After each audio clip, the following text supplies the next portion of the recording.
प्रिय विद्यार्थियों, the perfect study channel पर आप सभी का स्वागत है। मैं पंकज यादव, आपका गणित का अध्यापक, आप सभी का एक बार पुनः हार्दिक स्वागत एवं अभिनंदन करता हूं। और आज हमें बात करना है गणित के शिक्षण के बारे में। देखिए, आप इस चीज़ को खूब ध्यान से समझिएगा। जिस शब्दावली में या जहाँ भी आपको कोई दिक्कत आएगी, आप बाद में मैसेज से मुझसे वो सारी चीज़ें पूछ सकते हैं। गणित के शिक्षण को शुरू करने से पहले मैं आपको गणित के इतिहास के बारे में थोड़ी सी चीज़ें बता देना चाहता हूँ। हालांकि ये सब आपको आगे मिलेगा, फिर भी जैसे कि देखिए, गणित का जन्म जो है वो ऐसा माना जाता है कि हमारे ही भारत देश से हुआ है। 12वीं शताब्दी के आसपास जब यूरोप एवं अरब देशों के पास गणित का जरा सा भी ज्ञान नहीं था, तब भारत लगभग पूरे विश्व में गणित के क्षेत्र में ज्ञान गुरु था।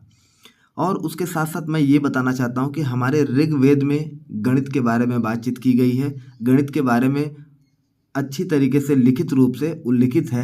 और उसके साथ साथ जिस प्रकार हिंदी के कालखंड को विभाजित किया जाता है, ठीक उसी प्रकार गणित के भी कालखंड का विभाजन किया गया है ऋग्वेद के अंदर, और वह 5 भागों में बांटा गया है। इस चीज़ को लिखने की आवश्यकता नहीं है, बस आप सुन लीजिए ताकि आपके मन में ये सारी चीज़ें रहे।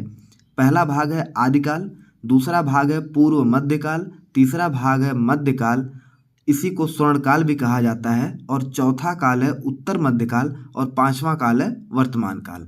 अब इसमें जो 2-3 इम्पोर्टेंट पॉइंट है मैं आपको बता दूं कि आदिकाल में सबसे पहले दार्शनिक प्रणाली के बारे में बात किया गया, और उसके बाद जो अगला पॉइंट है कि हम लोग मध्यकाल को स्वर्णकाल क्यों कहते हैं, क्योंकि इसके दौरान स्वर्णकाल इसलिए कहा जाता है क्योंकि मध्यकाल के दौरान ही भारत के महान गणितज्ञों का जन्म हुआ था, जैसे कि आर्यभट्ट प्रथम एवं द्वितीय, ब्रह्मगुप्त, श्रीधराचार्य, भास्कर, महावीराचार्य, तमाम प्रकार के जितने भी भारत के महान गणितज्ञ हैं वह मध्यकाल के दौरान ही पैदा हुए थे। इसलिए हम इस मध्यकाल को स्वर्णकाल के नाम से भी जानते हैं। अब हम बात करते हैं कि जो आपका टॉपिक है गणित का अर्थ एवं प्रकृति। गणित का सर्वप्रथम प्रयोग कब किया गया, यह कहना कठिन कार्य है, लेकिन हम यह कह सकते हैं कि इसका मानव जीवन से पुराना संबंध है। भारत में गिनती हेतु प्राचीन शब्द गणन का प्रयोग किया जाता था। संभवतः इसी से गणित शब्द की उत्पत्ति हुई है। गणित को हम निम्न प्रकार से परिभाषित कर सकते हैं: गणित मापने, तौलने, गिनने आदि क्रियाओं से संबंधित अनेक औजारों से भरा हुआ बक्सा है। चलिए, यह तो मान लीजिए समझने के लिए कहा गया है। और इसके साथ जहाँ कोई विशेष बिंदु होगा, जहाँ कोई विशेष पॉइंट होगा, मैं जरूर रुक कर आपको उस बात को समझाऊंगा। फिलहाल आप मेरी बात को सुनते रहिए। जिसके द्वारा शब्द में कथित समस्याओं एवं प्रकृति की क्रियाओं को उचित सूझबूझ तर्क शक्ति द्वारा संकेतों की शब्दावली में परिवर्तित करके उचित प्रकार से समझा जा सकता है। अब उसके बाद नोट में लिखा हुआ है: गणित मनुष्य के मस्तिष्क में नई रचनात्मक कल्पनाएं उत्पन्न करता है तथा विचारों की दिशा प्रदान करता है। वास्तव में गणित वह अद्भुत उपकरण है जिसे मानव प्रतिभा ने सत्य की खोज हेतु निर्मित किया है। अब यहाँ समझने की बात है कि सत्य की खोज से क्या मतलब है। देखिए, सत्य की खोज के बारे में हम बात करेंगे तो सबसे पहले आप ये समझिए कि किसी भी चीज़ को हम सत्य क्यों मानते हैं। जैसे मैंने आपसे कहा कि 2 धन 2 बराबर क्या होगा, तो आप कहेंगे कि सर 4 होगा। लेकिन मैं यह दुनिया के किसी कोने में किसी छात्र से पूछूंगा कि 2 धन 2 का मतलब क्या होता है, तो वो बताएगा कि वह उसका उत्तर 4 ही होगा। और कोई चीज़ सत्य कब होती है कि जब एक बड़ा जनसमूह किसी चीज़ को मानने लगे। यदि 100 में से 99 लोग 99 लोग अगर मानते हैं कि 2 धन 2 बराबर 4 है, तो यह सत्य माना जाएगा। इसलिए गणित जो है, गणित की सबसे बड़ी विशेषता यह है कि यह अपने अंदर सटीकता लिए हुए है। यह आपको सही, बिल्कुल तार्किक रूप से एकदम सही ज्ञान प्रदान करती है। यानी कि आप जो करते हैं, आप जो सोचते हैं, आपके मन में जो विचार आते हैं, यदि उन पर गणित को लागू किया जाए तो आपके विचारों का जो निष्कर्ष होगा वह आपको बिल्कुल सत्य प्राप्त होगा।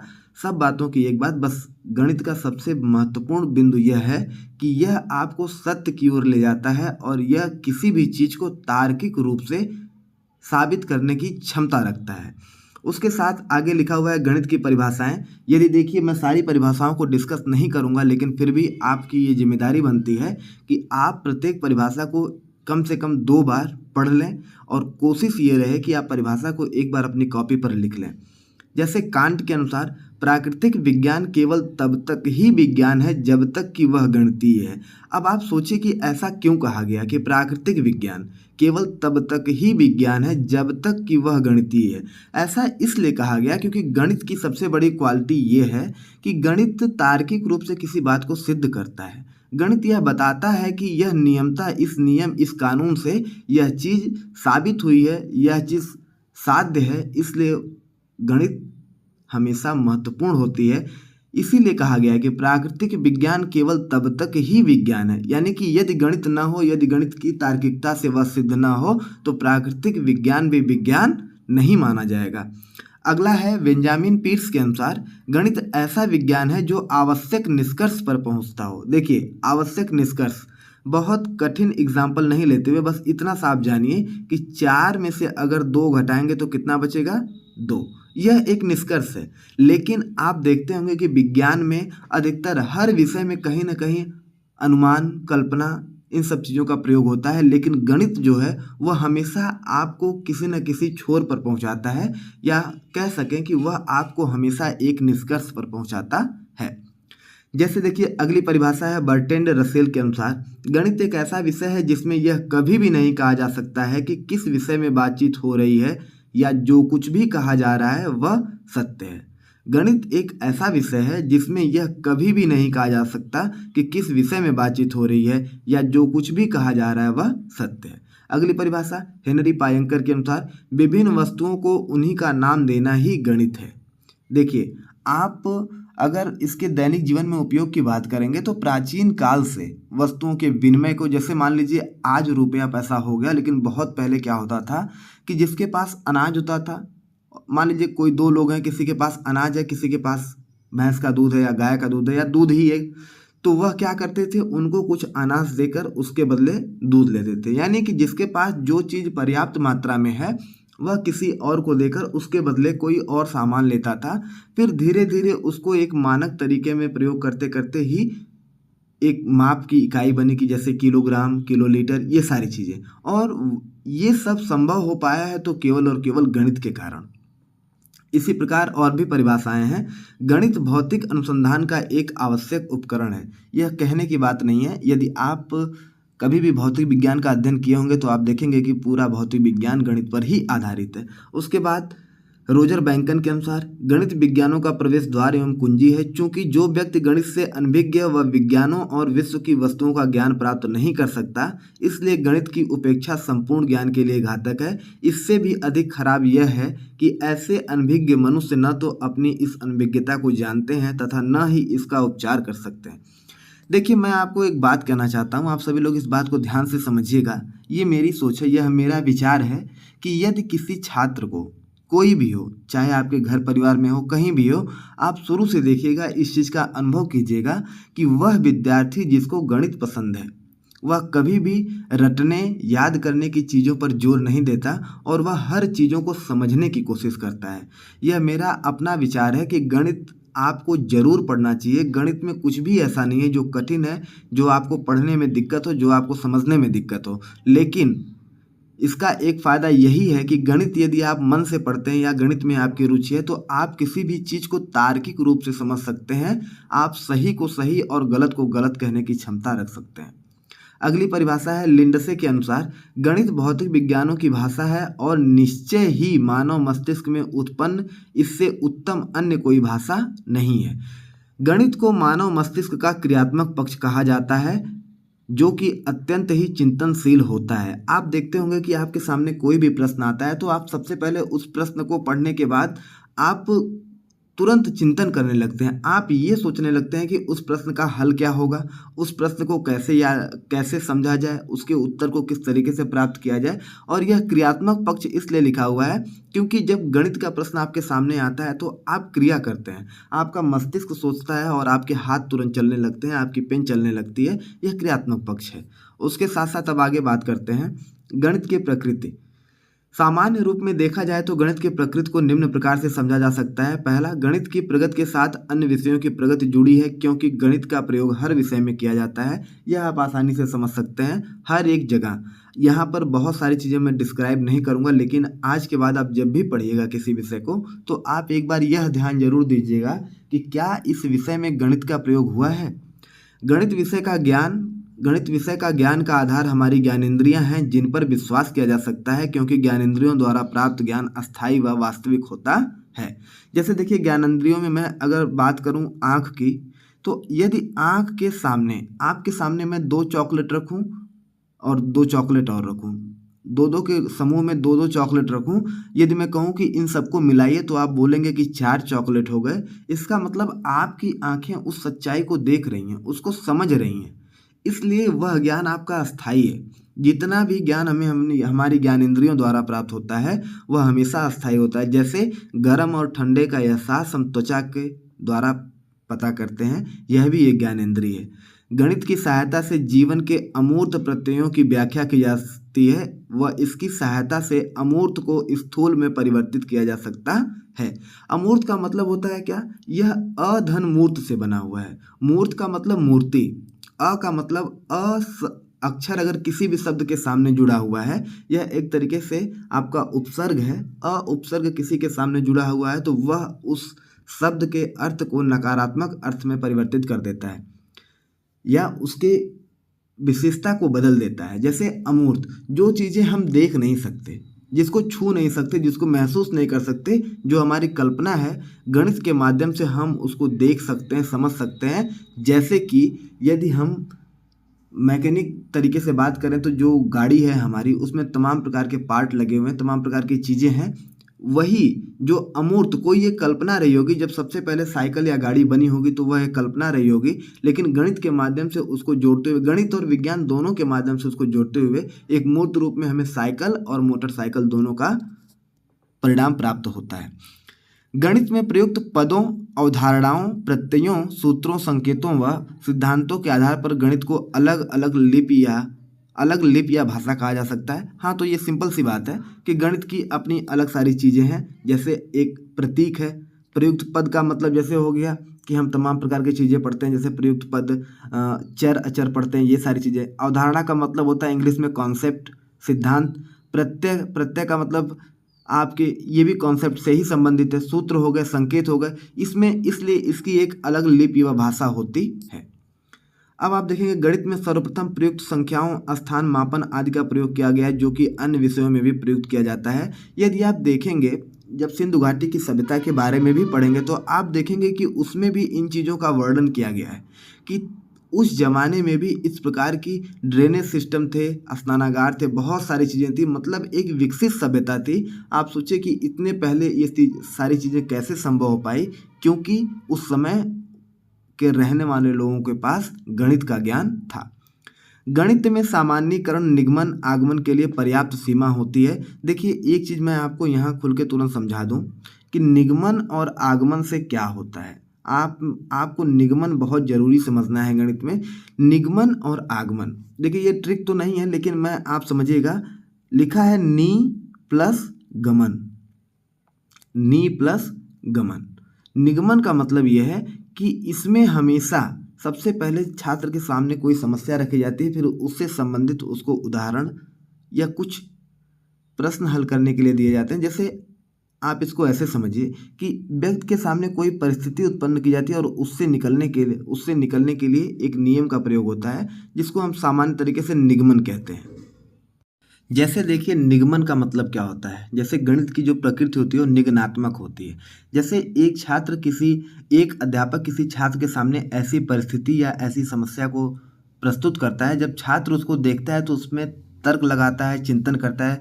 मतलब उदाहरण को देखते हुए वह एक विशेष स्थिति में पहुंचता है जहां से एक सिद्धांत या नियम का निर्माण होता है। गणित के माध्यम से जो निष्कर्ष निकाले जाते हैं वह उनके आधार पर भविष्यवाणी की जाती है। वे हमारे उद्देश्यों को पूर्ण करने में समर्थ होते हैं। जैसे कि आज आप देखते होंगे, इसमें वर्तमान समय में मौसम विभाग की जानकारी हो या किसी भी चीज़ की जानकारी हो, तो वह हमें क्या करते हैं, वह गणित के माध्यम से ही, गणित और विज्ञान के सम्मिलित रूप से ही हमें पता चल पाता है। गणित सार्वभौमिक विषय है जिनकी मान्यताएं दुनिया के प्रत्येक कोने में सर्वमान्य है। यह ज्ञान समय व स्थान के साथ परिवर्तित नहीं होता है। जिस वस्तु, तथ्य या घटना पर व्यक्ति, समय व स्थान का कोई प्रभाव नहीं पड़ता, इसे किसी भी स्थान पर सत्यापित किया जा सकता है। मैंने एक उदाहरण से आपको बहुत पहले समझा दिया कि यदि मैं आपसे कहूँ कि 6 और 5, यदि मैं आपसे कहूँ कि 6 और 5 का योग क्या होगा, तो आप कहेंगे 11 होगा, और यह दुनिया के किसी भी कोने में हमेशा 11 ही होगा। गणित का ज्ञान शुद्ध, स्पष्ट, तार्किक एवं क्रमबद्ध रूप में होता है। उसे एक बार समझने पर सरलता से भुलाया नहीं जा सकता। गणित के पद सदैव क्रमबद्ध होते हैं। इसके तारतम्य बदलने पर पूरा अर्थ व विषय ज्ञान ही नष्ट व भ्रमित हो जाते हैं। इसके लिए जैसे सबसे पहले मैं आपको बता दूं एक प्रश्न। आप अगर पढ़ते होंगे, बोर्ड मास का नियम आपने पढ़ा होगा, तो बहुत पहले आपको हिंदी में एक कहावत के दौर पर कहा जाता था कि जैसे देखिए, सबसे पहले हम भाग करते हैं, फिर गुणा, फिर जोड़, घटाना, मतलब हमेशा इसका एक तार्किक क्रम होता है। यदि हम इसको बदलते हैं तो वह पूरी तरीके से नष्ट हो जाता है। यानी कि एक बात हम और कह सकते हैं कि गणित के माध्यम से हमारे जीवन में अनुशासन भी आता है। देखिए, गणित में समस्या समाधान का आधार कार्य कारण का संबंध होता है, जिसके आधार पर मात्रात्मक निष्कर्ष निकाले जाते हैं। इन निष्कर्षों को किसी भी स्थान व समय पर सत्यापित किया जा सकता है। अतः गणित के निष्कर्ष सार्वभौमिक होते हैं, उनमें भावनाओं के लिए कोई स्थान नहीं होता है। देखिए, दो चीज़ें होती हैं, एक होता है मात्रात्मक निष्कर्ष और एक होता है भावात्मक निष्कर्ष। जैसे मात्रात्मक निष्कर्ष का मतलब यह है कि यह आपको हमेशा संख्या में प्राप्त होगा। जैसे मैं कभी आपको मूल्यांकन बताऊंगा तो मूल्यांकन में आपको बताऊंगा कि किस तरीके से मूल्यांकन किया जाता है। एक होता है सापेक्ष मूल्यांकन और एक होता है निरपेक्ष मूल्यांकन। जैसे आप अभी इस चीज़ को समझ लीजिए कि यदि मैं सापेक्ष मूल्यांकन की बात करूँ और निरपेक्ष मूल्यांकन की, जैसे मैं कहूँ कि राम श्याम की तुलना में ज़्यादा मोटा है। राम श्याम की तुलना में ज़्यादा मोटा है, इसका मतलब जैसे यदि आपको मैं बताऊं राम श्याम की तुलना में ज़्यादा मोटा है, जैसे मान लीजिए ये राम हो गया और ये हो गया श्याम, तो अगर यहाँ गलती हो गई, राम ये हो गया श्याम। जैसे मैं कहूं कि राम श्याम की तुलना में ज़्यादा मोटा है, क्या अगर श्याम की मोटाई का पता नहीं होता तो हम राम की मोटाई का पता जान पाते? बिल्कुल नहीं जान पाते। लेकिन यदि मैं यही कहूं कि सोहन कक्षा में 15 नंबर पाया है और मोहन कक्षा में 25 नंबर पाया है, तो ज़रूरी नहीं है कि मैं सोहन के नंबर को बताऊं तभी मोहन के नंबर को बता सकता हूं। तो वह जहां पर भावात्मक पक्ष है, जैसे मोटाई की बात हुई, लंबाई की बात हुई, गोराई की बात हुई, ये सारी चीज़ें भावात्मक हैं। जबकि मात्रात्मक बातें ये हैं कि जहाँ पर संख्या की बात होती है, जहाँ पर अंकों की बात होती है, तो गणित में भावनाओं की कोई जगह नहीं होती। गणित में जो भी निष्कर्ष निकलता है वह मात्रात्मक होता है। गणित का महत्व यह बिल्कुल बताने की आवश्यकता नहीं है, यह आप आसानी से इस पीपीटी को पढ़ सकते हैं। गणित एक ऐसा विषय है जिससे मानव का विकास संभव है। इसी के आधार पर अन्य विषयों का महत्व है। इसके बिना सभी नगण्य हैं, जैसे इतिहास, भूगोल, भौतिक विज्ञान, रसायन विज्ञान आदि जितने भी विज्ञान हैं। आधुनिक युग की प्रगति में भी गणित का योगदान है। यह आप अपने आसपास की चीज़ों में बिल्कुल अच्छे तरीके से समझ सकते हैं। चंद्रमा तक पहुंचने हेतु वैज्ञानिकों ने भी गणितीय गणनाओं का ही सहारा लिया। ज्यामितीय रचनाओं तथा जीवन के प्रत्येक क्षेत्र में गणित के बिना जीवन बेकार है। मनुष्य के जन्म से लेकर अंतिम समय तक गणित का ही सहारा लेना पड़ता है। गणित विषय का क्षेत्र इतना विस्तृत है कि अन्य विषयों का ज्ञान उसके बिना नहीं हो सकता। चंद्रमा तथा अन्य ग्रहों पर जाने के लिए जिन यंत्रों या उपकरणों की आवश्यकता होती है वह बिना गणितीय ज्ञान के संभव नहीं है। अणु परमाणु के ज्ञान की गणितीय देन है। अब मैं आपसे एक बात कहना चाहता हूं कि आप थोड़ा सा धैर्य रख के इस वीडियो को देखिएगा, इसको समझने की कोशिश कीजिएगा। यह ऐसा बिल्कुल नहीं है, इसमें कोई भी कठिन चीज़ नहीं है, बस आपको इसको ध्यान से पढ़ते रहना है। देखिए, मैं अभी आपके लिए नया हूँ, हो सकता है कि मेरी भाषा शैली को समझने में आपको थोड़ा सा वक्त लग जाए, लेकिन यदि आप थोड़ा सा ध्यान देंगे तो आपको चीज़ें अच्छे तरीके से समझ में आएंगी। परमाणु ऊर्जा जिस पर विश्व आगे खोज रहे थे वह भी गणितीय समीकरणों से ही संभव है। बिल्कुल सही बात है। अतः गणित का क्षेत्र इतना विस्तृत है, उसको लिखना समझना बहुत कठिन है। जैसे मेरा ये मानना है कि गणित का हमारे जीवन में हर जगह प्रयोग होता है। कोई ऐसी चीज़ नहीं है जहाँ गणित का प्रयोग न हुआ हो। अभी आपने ऊपर ही एक परिभाषा पढ़ा, आप लोग मेरी बातों का ध्यान दीजिएगा। अभी ऊपर ही आपने एक परिभाषा पढ़ा कि प्राकृतिक विज्ञान से अगर गणित निकाल दिया जाए तो वह विज्ञान ही नहीं है। तो आप ये मान सकते हैं यदि विज्ञान का अस्तित्व है तो वह भी गणित के कारण ही है। गणित को निम्नलिखित कारणों से महत्वपूर्ण माना गया है। क्यों माना गया है, अब इसको देख लेते हैं। गणित की अपनी भाषा होती है, सही बात। भाषा का तात्पर्य यहाँ प्रत्येक पद, प्रत्यय, फार्मूला, संकेत, सिद्धांत, इन सब चीज़ों पर आधारित होता है जो कि उसकी भाषा को जन्म देते हैं, जैसे कि लाभ, हानि, संख्याएं, कोष्ठक, किलोग्राम।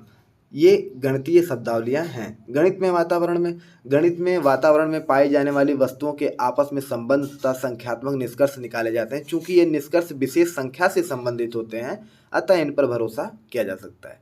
मैंने पहले ही कह दिया कि अगर आप गणित पढ़ रहे हैं, गणित में आपकी रुचि है, गणित आपको समझ आ रही है, तो यह आपके अंदर आत्मविश्वास पैदा करती है, आपको अनुशासनात्मक बनाती है, आपको सही दिशा में ले जाती है और यह विश्वसनीय होती है।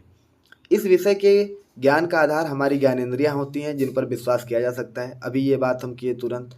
गणित का ज्ञान समस्त जगत में समान रूप का होता है तथा सत्यापन किसी भी स्थान तथा समय पर किया जा सकता है। इसीलिए आप एक शब्द सुने होंगे, यूनिवर्सल। यूनिवर्सल या इसको हिंदी में कहते हैं सार्वभौमिक। सार्वभौमिक वह चीज़ें होती हैं जो कहीं पर किसी भी चीज़ के लिए लागू होती हैं। तो गणित के ज्ञान का अगर आपको सत्यापन करना है, चाहे वह कोई छात्र लंदन में बैठ के कर रहा हो, अमेरिका में बैठ के कर रहा हो, जापान में बैठ के कर रहा हो, कहीं भी करेगा, जोड़ का मतलब जोड़ होगा और 10 और 5 का मतलब 10 और 5 को जोड़ेंगे तो 15 ही होगा। भले उसको भाषा में किसी और तरीके से बोला जा सकता हो, लेकिन यह एक सार्वभौमिक सत्य है और गणित का ज्ञान बिल्कुल सार्वभौमिक होता है और इसका सत्यापन कहीं भी किया जा सकता है। उसके बाद हम अगले पॉइंट पे चलते हैं। गणित में ज्ञान ठीक, स्पष्ट, तार्किक एवं एक क्रम में होता है। यह तो चीज़ें आप बचपन से देखते आ रहे हैं। एग्जैक्ट होता है, क्लियर होता है, लॉजिकल होता है, साथ ही साथ सिस्टमैटिक होता है। इसे एक बार समझ लें तो आसानी से भुलाया नहीं जा सकता। गणित द्वारा जीवन के अमूर्त प्रत्ययों की व्याख्या की जाती है तथा उसे मूर्त रूप में, जैसे देखिए अमूर्त को स्थूल, स्थूल का मतलब क्या होता है, जिसको हम छू सकें, या स्थूल का मतलब होता है बड़ा, यानी कि अमूर्त चीज़ों को हम मूर्त रूप में बदल सकते हैं गणित के माध्यम से। गणित के ज्ञान का अनुप्रयोग भिन्न भिन्न विज्ञान, ये भी बात पहले हो चुकी है कि जैसे अनेक प्रकार के विज्ञान में भौतिक विज्ञान, रसायन विज्ञान, जीव विज्ञान, इन सब चीज़ों में गणित के ज्ञान का अनुप्रयोग होता है। गणित के ज्ञान के द्वारा प्रत्येक ज्ञान स्पष्ट होता है, उसमें एक निश्चित उत्तर संभव होता है, इसमें किसी प्रकार का संदेह नहीं होता। इसमें उत्तर हाँ या ना में ही संभव होता है। जैसे आप अभी पढ़े हैं, अभी समझे हैं कि गणित का कोई भी प्रश्न अगर आप हल कर रहे हैं तो वह हमेशा आपको एक निश्चित निष्कर्ष पर पहुंचाता है, चाहे आप हाँ कहेंगे या ना कहेंगे। लेकिन ऐसा बिल्कुल नहीं होता है कि आप गणित के ज्ञान के द्वारा अनुमान लगाएं या किसी असमंजस में पड़े रहें कि इसका उत्तर ये हो सकता है। नहीं, या तो आपको उसका एक निश्चित उत्तर मिलेगा। गणित के ज्ञान के द्वारा प्रत्येक ज्ञान स्पष्ट होता है, उसमें एक निश्चित उत्तर संभव होता है। हाँ, इसकी बात हो गई। गणित में सामान्यानुमान, निगमन, आगमन के लिए पर्याप्त सीमा भी होती है। यह जब आगे कभी निगमन आगमन पढ़ाएंगे आपको तो उसके बारे में बताएंगे। विज्ञान और गणित में संबंध क्या होता है? गणित विषय के संबंध में वेदों में लिखा है कि जिस तरह मोर के सिर पर मोर पंख सुशोभित होता है, उसी प्रकार विज्ञान में गणित सुशोभित है। मैंने आपसे बहुत पहले ही कहा है कि हमारे गणित विषय की चर्चा बहुत पहले ही हमारे ऋग्वेद में हो चुकी है और यह श्लोक जो है, यहाँ श्लोक नहीं लिखा हुआ है, वह श्लोक उसी ऋचा से लिया गया है, ऋग्वेद की ही। विज्ञान और गणित का बड़ा घनिष्ठ संबंध है। प्रायः यह कहा जाता है कि गणित विज्ञान के हाथ पैर है। बिना गणित के विज्ञान की शिक्षा अधूरी है। विज्ञान में प्रयोग द्वारा प्राप्त निरीक्षणों से कोई निष्कर्ष निकालने में गणित अत्यंत आवश्यक है। गोलीय धरातल से प्रकाश के परावर्तन और वर्तन आदि ज्ञात करने में गोले संबंधी गणित का ही उपयोग होता है। इसी प्रकार प्रकाश संबंधी अनेक सिद्धांत सिद्ध करने के लिए गणित आवश्यक होती है। गति, त्वरण, अश्वशक्ति, आंकड़े, बहुत सारी चीज़ें, विज्ञान के मैक्सिमम चीज़ें उसने एक लाइन पहले ही लिख दिया कि गणित विज्ञान का हाथ पैर है, कि यदि हमें विज्ञान समझना है तो गणित का बहुत अहम योगदान होता है। इसके बाद हम आगे बढ़ते हैं। देखिए, ये सारी चीज़ें विज्ञान के बारे में ही लिखी हैं। यह दर्शा रहा है कि विज्ञान और गणित में क्या संबंध है। भाषा देखिए, आप मूल चीज़ क्या है कि आप अपने कॉन्सेप्ट को समझिए। और मैं आपको लिखने का एक तरीका बताऊं कि आप किसी भी कॉन्सेप्ट को समझने के बाद, जैसे यदि आप किसी परिभाषा को लिख रहे हैं तो परिभाषा जैसी लिखी है वैसी ही याद करके लिखनी है। लेकिन आप किसी कॉन्सेप्ट की व्याख्या कर रहे हैं, किसी चीज़ के बारे में लिख रहे हैं, यदि आपसे पूछा जाए कि गणित और विज्ञान में क्या संबंध होता है, तो आपका जवाब आपके अनुभव के आधार पर होना चाहिए। आपने जो पढ़ा है, जो सुना है, उसके आधार पर बोलिए। मैंने आपको अभी बताया कि गणित और विज्ञान में क्या संबंध है, कि बिना गणित के हम विज्ञान की किसी शाखा का अध्ययन नहीं कर सकते। यदि आप उसमें अपना अनुभव मिलाकर और अपने तरीके से लिखेंगे तो आपका बहुत ही अच्छा नंबर प्राप्त होगा और एग्जामिनर इस चीज़ से बहुत ही खुश होगा। भाषा और गणित में क्या संबंध है? प्रायः बालक समझा करते हैं कि गणित में भाषा की व्याकरणीय अशुद्धि कोई अशुद्धि नहीं है, परंतु ऐसा समझना उनकी भूल है। गणित ही नहीं वरन सभी विषय जिनसे मनुष्य के जीवन का संबंध है साहित्यमय है। उनमें भाषा की अशुद्धि उतनी ही दोषयुक्त है जितनी कि साहित्य में। अतः गणित के अध्यापक को बालकों की गणित क्रिया में भाषा पर भी ध्यान देना चाहिए। देखिए, इसने तो मेरे मन की बात कह दी। मैं आपको जिस दिन से सीटेट का पहला क्लास शुरू करूँगा, मेरी पहली प्राथमिकता ये होती है कि देखिए, हो सकता है कि आपको ऐसा लगता हो कि सर कितना हिंदी का प्रयोग कर रहे हैं, जैसे इंग्लिश का भी प्रयोग कर सकता हूँ, लेकिन मेरा ये मानना है कि हिंदी आदमी को अच्छे से समझ में आती है। और दूसरी बात यह है कि मैं कह रहा हूँ, जब मैं पढ़ाना शुरू करूँगा तो सबसे पहले गणित की प्रमुख शब्दावलियों के बारे में बताऊँगा, गणित की उन चीज़ों के बारे में बताऊँगा जो कि इम्पॉर्टेंट होती है। गणित में कौन कौन से शब्द प्रयोग होते हैं। गणित में भाषा के ठीक प्रयोग न करने से बालक की तर्क शक्ति पर बुरा प्रभाव पड़ता है और उनकी क्रिया से उसे अशुद्धता की झलक प्रतीत होती है। छोटी कक्षाओं के बालकों का शब्द संग्रह थोड़ा होता है, वे अपने भाव को भली भांति व्यक्त नहीं कर पाते। गणित अध्यापकों को चाहिए कि बालकों में गणित संबंधित शब्दों का भंडार बढ़ाएं तथा गणित पढ़ाते हुए उनकी भाव व्यंजना एक्सप्रेसिंग पावर को सुदृढ़ बनाएं। अब आगे बात होती है, आपके कुछ भारतीय गणितज्ञों की बात की गई है। एक बार फिर आप ध्यान दीजिएगा कि ऋग्वेद में गणित के कालखंड को विभाजित किया गया है और उसमें तीसरा काल जो मध्यकाल है उसको हम स्वर्ण काल कहते हैं और ये सारे गणितज्ञ उसी समय के हैं, इसीलिए हम उस मध्यकाल को स्वर्ण काल कहते हैं। आर्यभट्ट यह पटना के समीप कुसुमपुर नामक नगर में 476 ईस्वी में पैदा हुए थे। इनके 3 ग्रंथों का पता चलता है, दास गीतिका, आर्यभट्टीय और तंत्र। इनमें आर्यभट्टीय सबसे प्रसिद्ध पुस्तक है। इसी नाम से एक अन्य ज्योतिष 950 ईस्वी के लगभग हुए जिन्होंने महासिद्धांत नामक पुस्तक की रचना की, इसलिए इन्हें आर्यभट्ट प्रथम कहेंगे। इन्होंने अपने ग्रंथ आर्यभट्टी की रचना 499 ईस्वी में कुसुमपुर जिले में की। इस जिले को आजकल पटना कहते हैं। यहाँ कुछ मेरे हिसाब से कुछ फैक्ट गड़बड़ है, आप लोग देख लीजिएगा इसको। श्रीनिवास रामानुजन की बात हुई है। श्रीनिवास रामानुजन विलक्षण प्रतिभा के धनी श्रीनिवास रामानुजन इयंगर 22 दिसंबर 1887 से 26 अप्रैल 1920 तक आधुनिक काल के एक महान भारतीय गणितज्ञ थे। इन्हें गणित में कोई विशेष प्रशिक्षण नहीं मिला, फिर भी इन्होंने विश्लेषण एवं संख्या सिद्धांत के क्षेत्रों में गहन योगदान दिए। इन्होंने अपने प्रतिभा और लगन से न केवल गणित के क्षेत्र में अद्भुत आविष्कार किए वरन भारत को अतुलनीय गौरव भी प्रदान किया। इन्होंने खुद से गणित सीखा और 32 साल की कम उम्र में उन्होंने गणित के 3884 प्रमेयों का संकलन किया, जो कि किसी को भी आश्चर्यचकित कर सकते हैं। इन्हें गणित का जादूगर कहा जाता था। इनमें से अधिकांश प्रमेय सही सिद्ध किए जा चुके हैं, यद्यपि इनकी कुछ खोजों को गणित मुख्य धारा में अब तक नहीं अपनाया गया है। हाल में इनके सूत्रों को क्रिस्टल विज्ञान में प्रयुक्त किया गया है। तमाम प्रकार के विज्ञान में इनके सिद्धांतों का प्रयोग किया गया है। इन्होंने शून्य और अनंत को हमेशा ध्यान में रखा। इसके अंतर संबंधों को समझाने के लिए गणित के सूत्रों का प्रतिपादन किया। और इसके बाद आगे इसमें दिया हुआ है, रामानुजन ने इंग्लैंड में 5 वर्षों तक मुख्यतः संख्या सिद्धांत के क्षेत्र में काम किया। इस सूत्र की विशेषता यह है कि यह गणित के 2 सबसे प्रसिद्ध नियतांकों पाई और ई का संबंध एक अनंत सतत भिन्न के माध्यम से व्यक्त करता है। पाई के लिए उन्होंने एक दूसरा सूत्र भी दिया था, रामानुजन संख्याएं। रामानुजन संख्या उस प्राकृतिक संख्या को कहते हैं जिसे 2 अलग अलग प्रकार से 2 संख्याओं के घनों के योग द्वारा निरूपित किया जा सकता है। देखिए, ये बहुत फेमस है रामानुजन संख्या, और इसका मतलब क्या है कि दो अलग अलग प्रकार से दो संख्याओं के घनों के योग द्वारा निरूपित किया जा सकता है। अभी लिखने वाला सिस्टम नहीं है, जब मैं लिखने वाला सिस्टम बना लूँगा, उपकरण मंगवा लूँगा, तब मैं आपको इसको हल करके दिखाऊंगा कि किस तरीके से इसको लिखा जाता है। इन्हें हार्डी रामानुजन संख्या कहते हैं। जो स्क्रीन पर आपको जो ये संख्याएं दिख रही हैं, इन्हें हार्डी रामानुजन संख्या कहा जाता है। बस ये आपकी जानने के लिए आवश्यक है। गणित शिक्षण के प्राप्य उद्देश्य, और यह बहुत ही इंपॉर्टेंट पॉइंट है, इसको समझना पड़ेगा आपको। प्रत्येक उद्देश्य के अंतर्गत बहुत से प्राप्य उद्देश्य होते हैं। प्राप्य का मतलब जो प्राप्त करने योग्य हो। इस तरह शिक्षक को किसी विशेष उद्देश्य हेतु प्राप्त उद्देश्यों को ध्यान में रखना होता है। इस प्रकार कक्षा में किसी उप विषय को पढ़ाते समय अध्यापक को एक प्राप्य उद्देश्य सम्मुख रखना पड़ता है। प्रत्येक प्राप्य उद्देश्य की परीक्षा के लिए शिक्षक को पाठ्य वस्तु तथा बालक के व्यवहार में परिवर्तन ही ध्यान में रखना होता है। उपर्युक्त वर्णन से यह स्पष्ट हो जाता है कि किसी प्राप्य उद्देश्य की परीक्षा करने के लिए पाठ्य पुस्तक, प्रश्न, व्यवहार परिवर्तन तथा आवश्यक वस्तुएं जरूरी होती हैं। अब देखिए यहाँ पे जो भी लिखा है, मैं आपको एक चीज़ बता दूँ, ये आपके लिए बहुत इंपॉर्टेंट है। पहले मैं आपको लिख के दिखा रहा हूँ। आपने एक पढ़ा होगा ब्लूम टैक्सोनॉमी।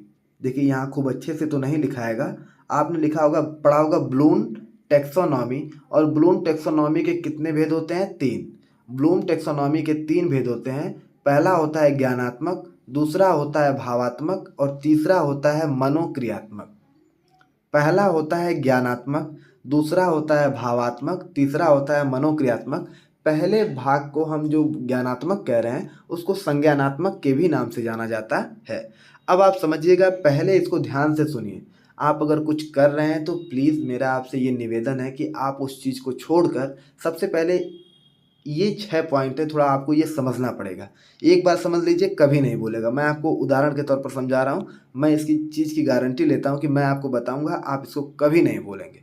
सबसे पहले देखिए, गणित शिक्षण के निम्नलिखित प्राप्य उद्देश्य होते हैं। तो यह जो उद्देश्य आपके सामने इस समय स्क्रीन पर जो 6 उद्देश्य दिख रहे हैं, ये 6 के 6 उद्देश्य ब्लूम टैक्सोनॉमी के पहले पार्ट संज्ञानात्मक पक्ष से लिए गए हैं। सबसे पहले क्या है लिखा हुआ? ज्ञानात्मक उद्देश्य। आप समझिए, पहले आप गिनती जाने, पहले आपने ज्ञान ग्रहण किया, 1 क्या होता है, 2 क्या होता है, 3 क्या होता है, 4 क्या होता है, ठीक। अब उसके बाद दूसरा होता है अवबोधात्मक। ज्ञानात्मक का मतलब आप इंग्लिश के साथ भी समझते चलिए, यहाँ लिखा है नॉलेज। नॉलेज का मतलब ज्ञान, आपने पहले चीज़ों को जाना। ज्ञान का मतलब ये नहीं होता है कि आप किसी चीज़ के बारे में बहुत अच्छे से जान रहे हैं, बिल्कुल नहीं। आपने कहा ये कलम है तो कलम है, ये आपका ज्ञान है। लेकिन अगला जो अवबोध है, अवबोध का मतलब होता है अंडरस्टैंडिंग। अंडरस्टैंडिंग का मतलब हो गया कि आप ये चीज़ समझ रहे हैं कि कलम का क्या प्रयोग है, कलम से लिखा जाता है। यानी कि अब आपके मन में उस चीज़ की समझ विकसित हुई। जैसे आपने क्या किया, गिनती जान गए, 1 2 3 4 5 6। आपने जान गया कि जोड़ का निशान क्या है, घटाने का निशान क्या है, ये सारी चीज़ें। लेकिन अवबोध क्या होगा? अंडरस्टैंडिंग, समझ। आपको उस विषय के बारे में समझ होगी कि इसके साथ करना क्या है। अगर जोड़ कह दिया तो जोड़ का मतलब हम 2 संख्याओं को मिलाएंगे तब वह जोड़ होगा, यह हो गया अवबोध। अब अगर आप किसी चीज़ को समझ गए, जैसे आपने पहले ज्ञान प्राप्त किया कि यह कलम है, दूसरा अवबोध किया कि इससे लिखा जाता है, तो अब अनुप्रयोग करेंगे आप, एप्लीकेशन, आप उसको अप्लाई करेंगे। अब उससे लिख कर देखेंगे, उससे लिख कर आप देखेंगे। अब उसके बाद क्या है? कौशलात्मक उद्देश्य, स्किल। अच्छा, लिखने का मतलब छोटा बच्चा तो पहले कॉपी पे गूंजता है इधर उधर, लेकिन वह कब अ आ क 1 2 3 सारी चीज़ें बनाना या एक सही दिशा में बनाना कब शुरू करता है? जब वह उस चीज़ का ज्ञान प्राप्त कर लेता है, उसे समझ लेता है, उसके प्रयोग को जानता है। जब वह इन तीनों में पूरे अच्छे तरीके से निपुण हो जाता है, तब वह चौथा चीज़ स्किल, जो कला होती है, उसके माध्यम से वह सुंदर लिखना शुरू करता है, या एक सार्थक अक्षर या सार्थक शब्द या सार्थक अंक या सार्थक संख्या लिखना शुरू करता है। अब उसके बाद अगला है अभिवृत्त्यात्मक। अभिवृत्त्यात्मक का मतलब होता है एटीट्यूड, और इस एटीट्यूड का अर्थ होता है जो हम आप समझते हैं दैनिक जीवन में, यह वह एटीट्यूड नहीं है। एटीट्यूड का मतलब होता है दृष्टिकोण या नज़रिया, दृष्टिकोण या नज़रिया। जैसे कि मैं कहूँ कि ग्लास में आधा गिलास पानी भरा हुआ है, तो आप कह सकते हैं कि सर ग्लास आधा खाली है, मैं कह सकता हूँ कि ग्लास आधा भरा है। बात दोनों सही है, लेकिन दोनों के कहने का नज़रिया है। मैंने कह दिया ग्लास आधा भरा है, तो हो सकता है यह उसका सकारात्मक पक्ष हो। आपने कहा कि ग्लास आधा खाली है, हो सकता है वह उसका नकारात्मक पक्ष हो। बस सोचने का तरीका अलग है, लेकिन चीज़ एक ही है। यह होता है अभिवृत्त्यात्मक उद्देश्य, मतलब कि आप उसके बारे में क्या नज़रिया अपना रखते हैं। और छठवां है अभिरुचियात्मक, इंटरेस्ट, आपका उसमें क्या इंटरेस्ट है। ठीक है, आपका उसमें क्या इंटरेस्ट है कि किस प्रकार से आप उन चीज़ों का प्रयोग करते हैं।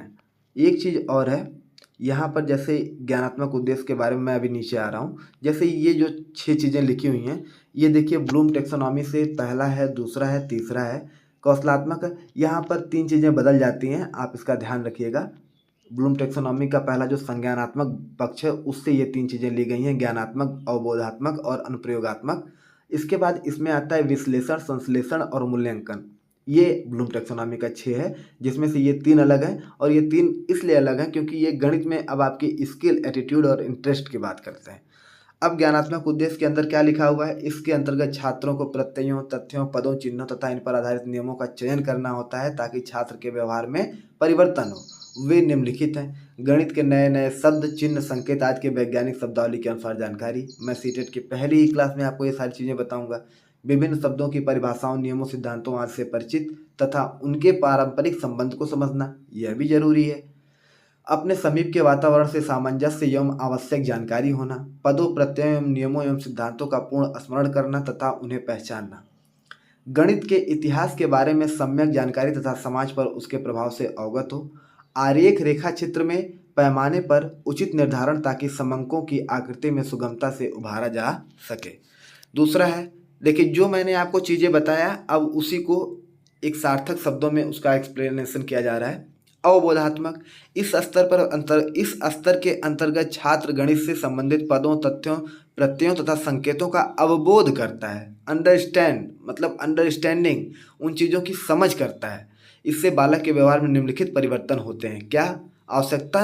आवश्यकतानुरूप सूत्र एवं सिद्धांत का चयन एवं प्रयोग करना। अब आप देखिए, मैंने अभी आपसे कहा कि संज्ञानात्मक के पहले जो पॉइंट है, ज्ञानात्मक वाला, पहले आप सूत्र का ज्ञान प्राप्त कर लिए, तो अब जब अवबोध होगा, आप उस चीज़ को समझेंगे, तब उसको समझने के बाद तब आप, यही उसकी समझ है, आवश्यकता अनुरूप सूत्र एवं सिद्धांत का चयन एवं प्रयोग। पहले ज्ञान प्राप्त किए, अब समझ है, तभी आप उसका सही प्रयोग कर पाएंगे।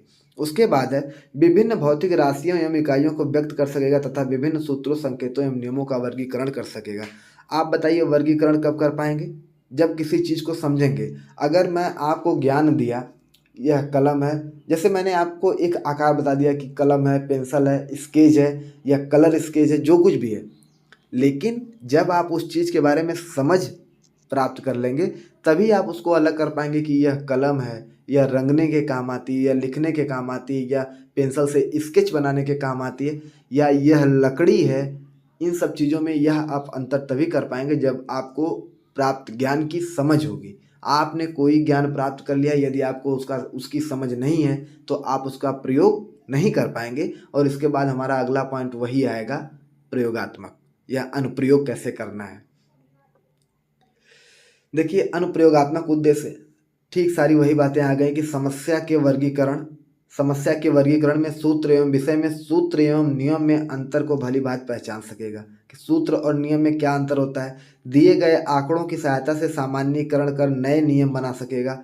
आंकड़ों व संकेतों का पूर्वानुमान कर सकेगा। देखिए पॉइंट बिल्कुल अच्छे तरीके से लिखा हुआ है। छात्र प्राप्त ज्ञान की नई नई परिस्थितियों में प्रयोग सीख सकेंगे। कौशलात्मक उद्देश्य क्या है? गणितीय आरेख, रेखा चित्र, ग्राफ खींचना, यंत्रों का उचित उपयोग, गणना कार्य जिसमें शुद्धता एवं त्रुटियों का संशोधन कर सके।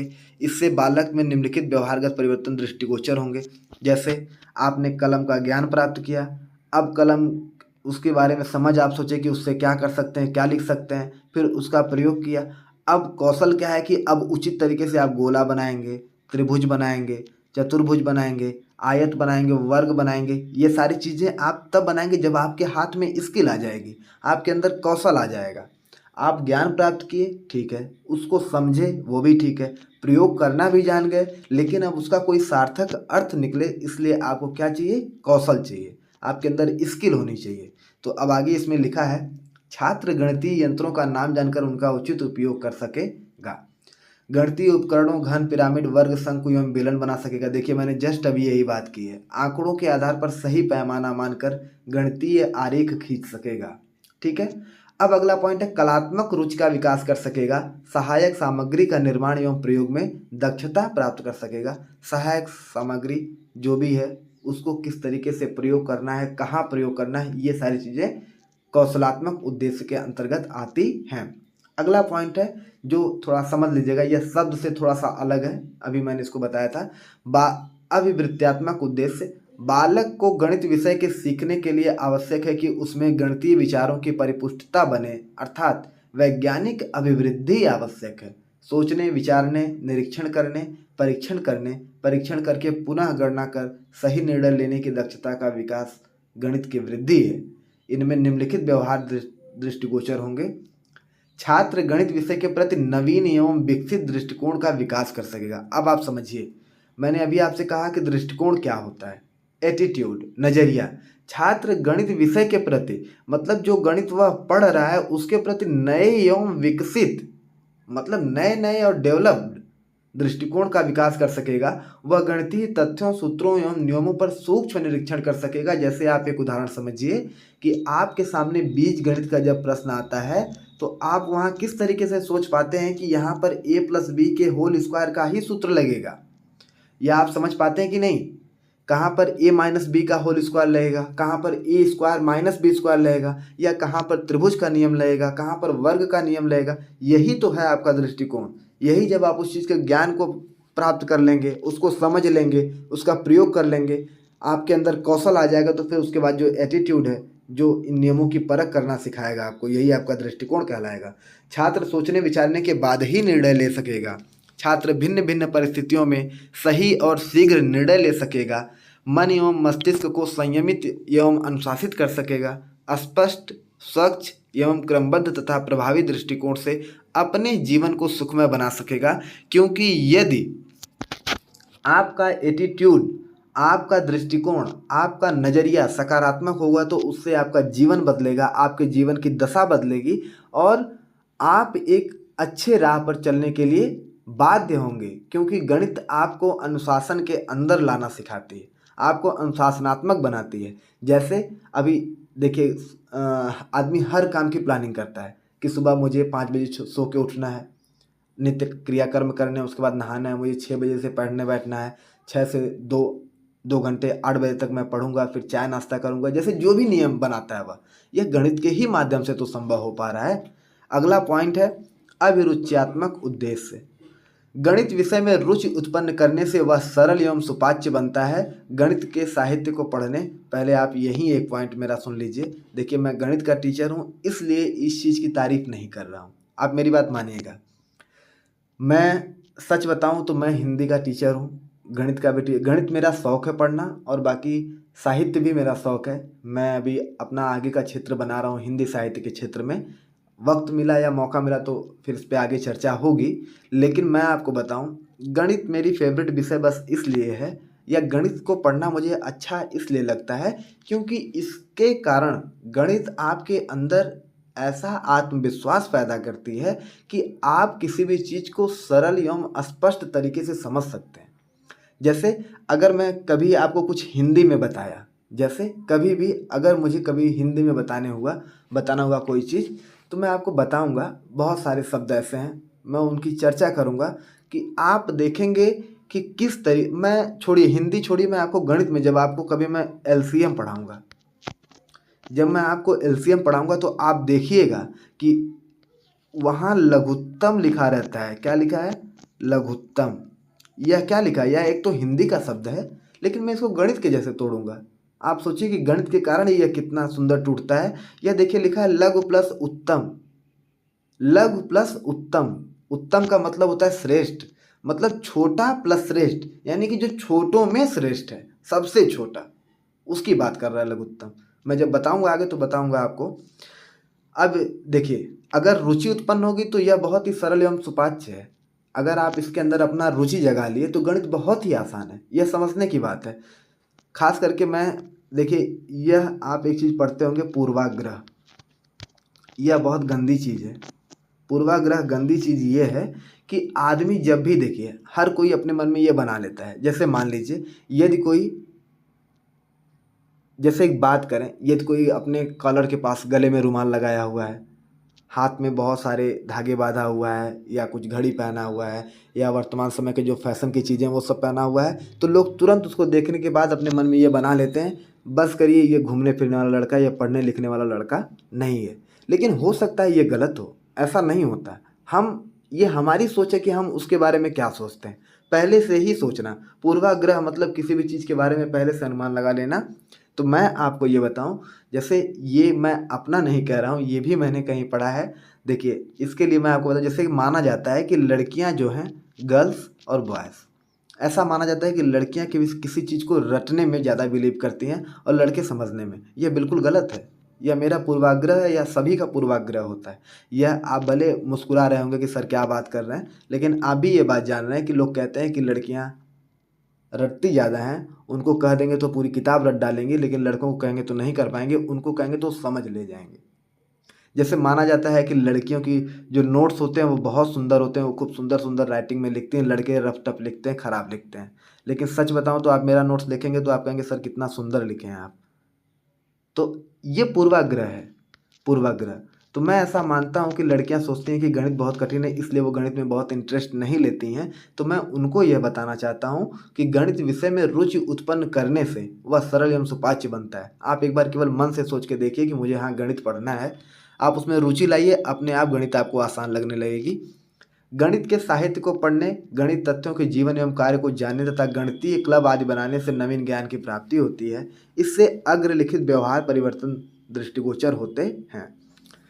छात्र पुस्तकालय में जाता है तथा गणित से संबंधित साहित्य का पाठन एवं अनुशीलन करता है। अनुशीलन का मतलब होता है आप किसी चीज़ को फॉलो करना है, किसी चीज़ को समझना। जैसे आत्मसात करना एक नया शब्द है, आत्मसात कि मतलब ग्रहण करना, बात समझिएगा, ठीक है। गणित से संबंधित स्तरीय पत्रिकाओं, शाला स्तर की पत्रिकाओं से संबंधित आलेख प्रेषित एवं प्रकाशित कर सकेगा। गणित से संबंधित गतिविधियां विज्ञान मेला, गणित क्लब, सिंपोजियम आदि में भाग ले सकेगा। संग्रह करने की प्रवृत्ति, गणितीय आकृति को निर्मित करने तथा उनका संग्रह करने की प्रवृत्ति का विकास करना, ये सब गुण उसके अंदर विकसित होगा। दैनिक जीवन से उपयोग संबंधित कार्यों में रुचि प्रदर्शित कर सकेगा। देखिए ये बहुत इंपॉर्टेंट चीज़ है। यदि आपकी किसी चीज़ में रुचि है, जैसे आपको क्रिकेट खेलना पसंद है, जैसे क्रिकेट खेलना पसंद है तो आपको ना भूख लगती है, ना प्यास लगती है, ना धूप लगती है, ना छाँव, किसी चीज़ से मतलब नहीं, बस आप क्रिकेट खेलते हैं। किसी को अच्छे अच्छे पकवान बनाने की आदत है, उसमें खुशी है, तो चाहे उनको कितनी भी गर्मी में बनाना पड़े, कितनी भी मेहनत से बनाना पड़े, वह आसानी से उस कार्य को करते हैं, यही रुचि है। तो आप बस इतना समझिएगा, जिसको भी गणित पहाड़ जैसी कठिन लगती हो, उससे मैं इतना ही कहूँगा कि बस वो थोड़ा सा ध्यान रखिएगा मेरी इस बात का कि गणित बिल्कुल आसान है। आप खुद को मेरे हवाले कर दीजिए, मैं जिस तरीके से बताता हूँ आप केवल उतना करते जाइए, अपने आप सारी चीज़ें आपको स्पष्ट रूप से समझ में आ जाएंगी। और एक बात मैं और कहना चाहता हूँ कि यह बहुत अच्छा हुआ आपके हिमांशु सर की वजह से, यह बहुत अच्छा हुआ कि उन्होंने मुझे ये मौका दिया कि अभी बीएड सेकंड सेमेस्टर का अभी चल रहा है, तो आप थोड़ा इनको पेडागॉजी पढ़ाइए। तो मैं उस बहाने आपसे थोड़ी बात कर ले रहा हूँ, आपको चीज़ें समझा ले रहा हूँ। तो अब भविष्य में जब मैं आगे आपको न्यूमेरिकल या अपनी सीटेट की क्लास, सीटेट और टेट की क्लास पढ़ाऊँगा, तो मेरा और आपका जो ये संबंध है ये बहुत अच्छी तरीके से काम करेगा, खूब अच्छे से आपको चीज़ें समझ में आएंगी। अब आगे जो अगला टॉपिक है, गणित के पाठ्यक्रम के सिद्धांत तथा प्रवृत्तियाँ।